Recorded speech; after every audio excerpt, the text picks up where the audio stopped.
মাইলস্টোনের ঘটনাকে পুঁজি করে আবার আওয়ামী লীগ পুনর্গঠিত হচ্ছে। আপনাদেরকে একটা দীর্ঘ লড়াইয়ের প্রস্তুতি নিতে হবে।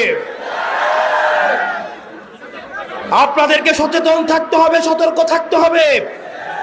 আপনারা দেখেছেন মাইলস্টোনে যখন অনাকাঙ্ক্ষিত ঘটনাটি ঘটেছে, আমরা ভেবেছিলাম ফ্যাসিবাদের পতন হয়েছে, কিন্তু আমরা দেখতে পেলাম মাইলস্টোনের ঘটনাকে পুঁজি করে আবার আওয়ামী লীগ পুনর্গঠিত হচ্ছে।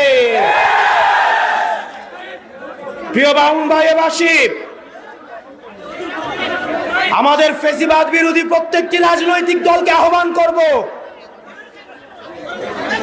বাংলাদেশের স্বার্থে, আপনার রাজনীতির স্বার্থে, বৃহৎ বাংলাদেশের স্বার্থে ফ্যাসিবাদ বিরোধী প্রত্যেকটি রাজনৈতিক দলকে ঐক্যবদ্ধভাবে আওয়ামী লীগকে মোকাবেলা করতে হবে।